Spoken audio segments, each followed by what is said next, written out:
বেকারত্ব আমাদের সমাজের বহুল প্রচলিত একটি শব্দ।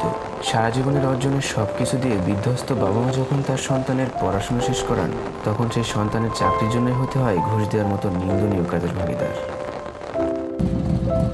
কিন্তু সমাজের এই প্রচলিত নিয়মের বাইরে যে বর্তমান সময়ের অনেক ছেলেমেয়ে জীবনযুদ্ধ নেওয়ার চেষ্টা করছে একটু ভিন্ন।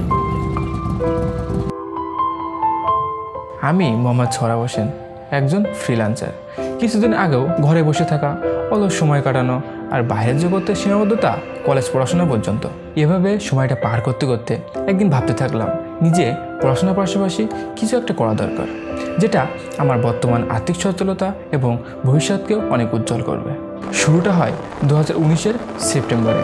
দিনটা আমার স্মৃতির পাতায় সারা জীবন স্মরণীয় হয়ে থাকবে।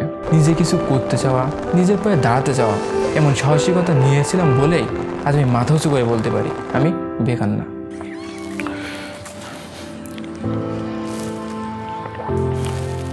ফ্রিল্যান্সিং বা আউটসোর্সিং, আমরা সকলে মনে করি এটা এমন একটি প্ল্যাটফর্ম যেখানে কাজ করতে হলে আপনাকে অনেক কিছু জানতে হবে বা শিখতে হবে, কিন্তু বিষয় ঠিক তেমন না।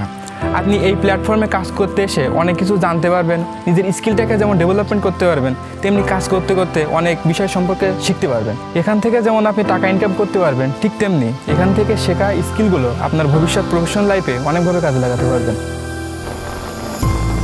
দুঃখের সাথে বলতে হচ্ছে, আমাদের সমাজ এখনও ফ্রিল্যান্সিং বিষয় নিয়ে অনেক পিছিয়ে। আমাদের সমাজ সেই চাকরিতে বিশ্বাসী, কারণ তারা কোনোভাবেই মানতে চায় না ফ্রিল্যান্সিং করাটা চাকরির থেকে কোনো অংশেই কম নয়। চাকরি পাওয়ার আশায় বেকার থাকার চেয়ে ফ্রিল্যান্সিং করাটা ছোট কিছু নয়।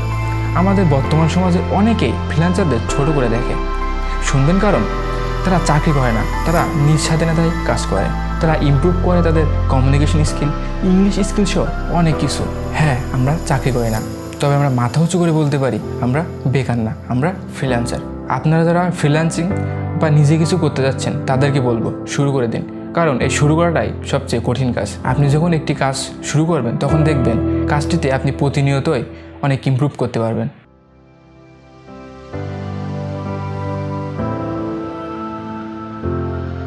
পৃথিবীর এই ভয়ঙ্কর পরিস্থিতিতে ঘরে বসে কিছু না করার থেকে নিজেকে এমনভাবে প্রস্তুত করুন যেন আপনি ভবিষ্যতে পিছিয়ে না পড়েন। হোক সেটা ফ্রিল্যান্সিং বা অন্য কিছু। শুরুটা আজ করব, কাল করব, অন্য দিন করব, নিজেকে এমন অজুহাত না দিয়ে শুরু করে দিন। বিশ্বাস রাখুন আপনি পারবেন।